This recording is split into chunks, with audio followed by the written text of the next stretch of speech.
Hi, I'm Joe Weisenfelder with Cars.com. Do you remember the Dodge Viper? I never thought I'd see a third generation of that car, but here it is. Now it's called the SRT Viper. Just about everything you might have liked about it before is back. 0 to 60 is in the low 3-second range. Top speed, 206 miles per hour, and quarter mile in the mid 11-second range. But it's a better car overall. Let's take a look. Let's get right to the heart of the matter. The third generation has returned to the forward opening hood. Now you'll notice there's carbon fiber weave here, and that's because it's a carbon fiber hood. They also use carbon fiber on the roof and the liftgate, and aluminum on the doors.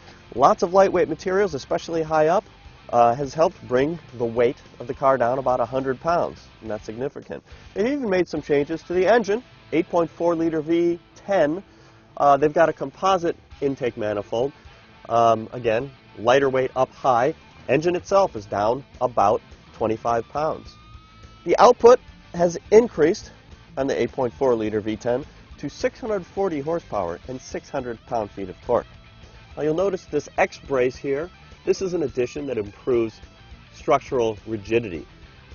SRT says that the vehicle itself has increased structural rigidity by 50%, and that's a real lot. Car's gone from being kind of a noodle to being, well, maybe an al dente noodle. The wheels are 18 inches in the front and 19s in the rear. They come with Pirelli P0 Summer Performance tires. Now, if you get the optional track package, which this car has, you also get P0 Corsa tires, which are more racing-oriented. They're lighter. So are the brake rotors. They come from a company called StopTech. They're two-piece. The calipers themselves stay the same. They are Brembo 4 pistons at all 4 corners. Another change for 2013 and the third generation is the Tremec 6-speed manual transmission is geared differently, closer gear ratios, and a shorter final drive ratio. So you now can hit the top speed in 6th gear instead of 5th. What does that do for your mileage? Well, it's 12 miles per gallon city and 19 highway. And the gas guzzler tax is $2,600 bucks. But if you're thinking about that kind of thing and you're buying this car, you probably ought to be considering something else. Other improvements include the feel of the shifter. Nice short throw. It's extremely heavy-duty feeling, but not in a clunky way. And the clutch pedal isn't like a Stairmaster anymore. It's much more livable. It has good feedback, but you won't be able to recognize Viper drivers by their gigantic left legs. Compared with the second generation, the seat now has a height adjustment, manual in the regular and powered in the GTS, which we have here. It sits a little lower, and you get more seat travel. Definitely helps accommodate people better. This being a GTS has a higher grade interior. If you get the base model, you get cloth seats, a little bit less of the nice surfaces. This actually has the GTS Laguna interior package, which adds a lot of Laguna leather, not just on the seats, but the shift knob, steering wheel, and lots of other areas. There was a lot of criticism on previous generations that the interior wasn't nice enough. It's definitely improved. I'm not wild about this gray plastic on the center and the steering wheel, but I don't doubt that anyone would think that this is a premium interior, maybe even a luxury interior. There's some new technology included in the GTS is an adaptive suspension, which is really nice to have. It gives you a little bit better performance on the track, but still makes the car a little bit more livable on the street. One of the things I love about the way they applied it is the race and street settings are separate buttons here underneath the ventilation controls. So instead of toggling from one to the other with one button and wondering what you've hit, you just reach down, smack the button you want, and you know that's the mode you're in.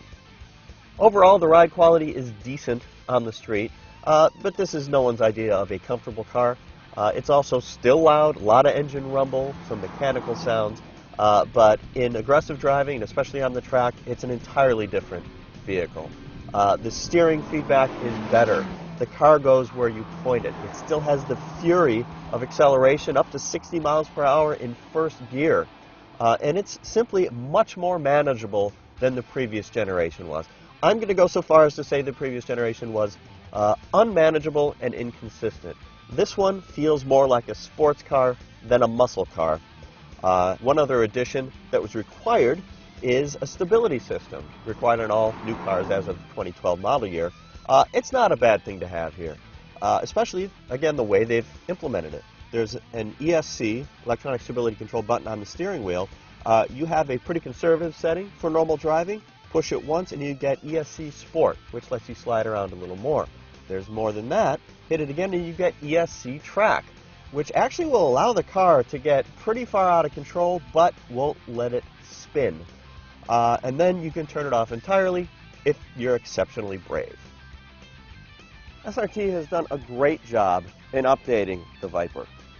They've made it more livable, more refined, better on the track, better on the road, but they didn't lose its Viperness. It is still extremely outrageous looking, sounding, accelerating, braking, everything that they needed to keep.